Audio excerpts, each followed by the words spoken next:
This is a video of the aftermath of a strike in the al-Shati refugee camp in Gaza. According to journalists working for CNN, the attack came during intense Israeli bombing Sunday night. The IDF has not commented on the incident. United Nations officials today said 70% of people in the Gaza Strip are displaced, many living in conditions a statement called, quote, inhumane. The Secretary General said the Gaza is becoming a, quote, graveyard for children. Israel's ambassador to the UN lashed out at the comments, called for the Secretary General's resignation. Emily Callahan is a nurse, activity manager for Doctors Without Borders, MSF. She was evacuated last Wednesday and arrived back in the U.S. just over the weekend. First of all, how does it feel to be out? A lot of people keep asking me that, and I really don't have a good answer. I obviously have a sense of relief that I'm home and I'm with my family and feel safe for the first time in 26 days. And I'm having a really hard time finding any joy in any of it because me being safe is the result of having to leave people behind. People watching this have seen images from Gaza. They've seen the hospital images. They've seen the horror of children dead, day after day after day after day. I mean, they've seen all the images. But to actually be there and to experience it, you're experiencing all these things which a camera can never capture. So could you just talk a little bit about when you close your eyes at night, what is it you think about now?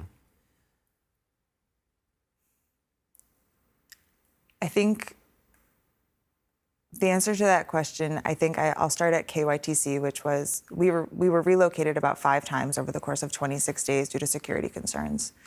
And one of the places we wound up was the Khan Yunis training center. We call it KYTC. That's when people had evacuated to the south. So you were in the south of Gaza at that point. Yes, when we went to below Wadi Gaza line. And by the time we left there were 35,000 internally displaced people living alongside us. There were children with just massive burns down their faces, down their necks, all over their limbs.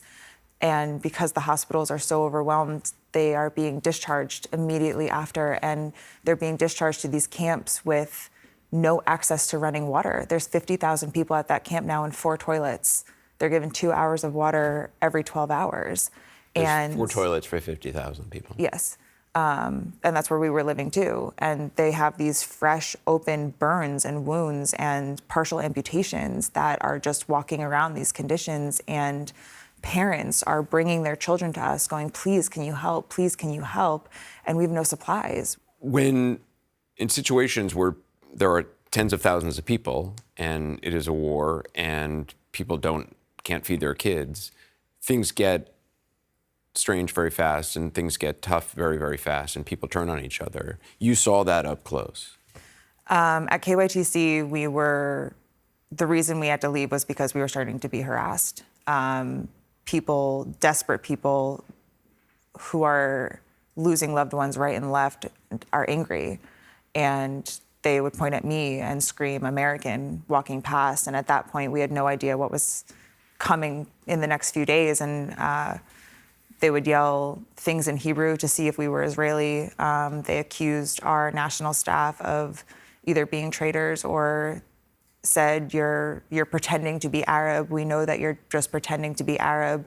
Stop lying to us. And our staff had to defend themselves. And we said to them over and over again, you don't have to stay. We understand if you want to leave us. And they said, you are family too, and we're not going anywhere. Your staff, the Palestinians who worked for MSF, or Doctors Without Borders, were concerned about your safety. We would have died within a week without them.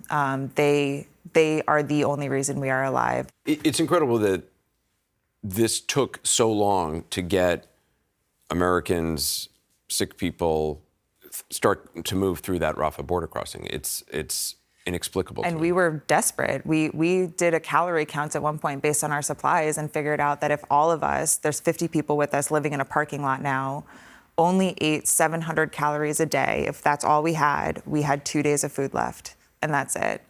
And our national staff took off. We had no cell service at that point, so we had no idea what had happened to them. There's bombs going off all around us because there's no safe place in Gaza.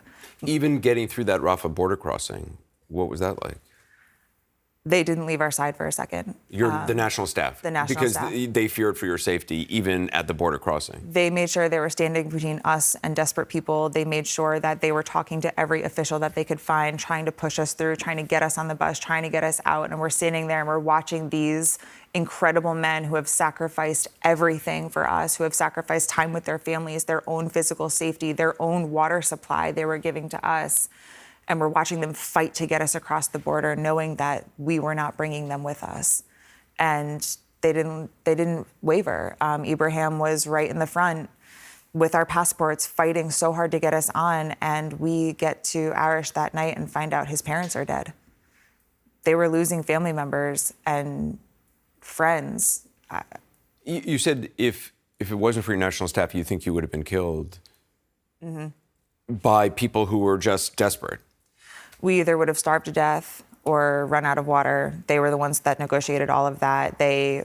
Gaza's a small city, so everyone knows everyone, and they would call in favors and call their friends and say, who do you know that has food? Who do you know that's open? Where can we get this? And they would drive all over the place to find water.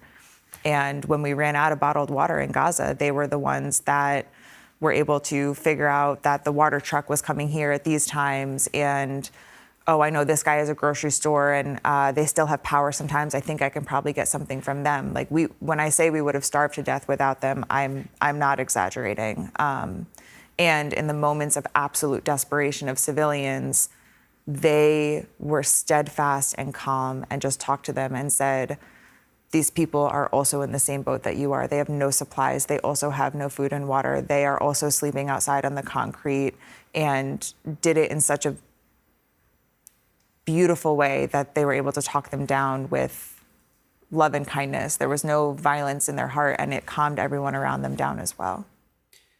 Would you go back to Gaza? In a heartbeat. In an absolute heartbeat. My heart is in Gaza. It will stay in Gaza. The Palestinian people that I worked with, both our national staff in the office as well as my staff at Indonesia Hospital, were some of the most incredible people I've ever met in my life. When everything went off and we got the notice to move south of Wadi Gaza, I was texting my nurses at Indonesia Hospital, and I said, we lost a nurse weekend one. He was killed when the ambulance outside the hospital was blown up. And I was texting them when we got the evacuation orders, and I said, did any of you move south? Did any of you get out? Like, are any of you coming down this way? And the only answer I got was, this is our community, this is our family, these are our friends. If they're gonna kill us, we're gonna die saving as many people as we can.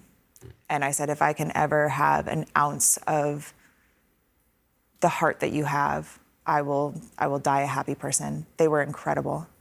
I would like to send out a reminder that there are civilians seeking shelter there, and that my doctors and nurses didn't leave out of loyalty to their community.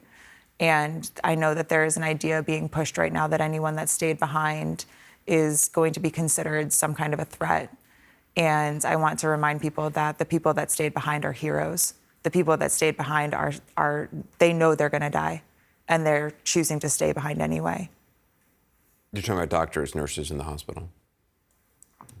I wake up every morning and I send out a text message and I ask, are you alive?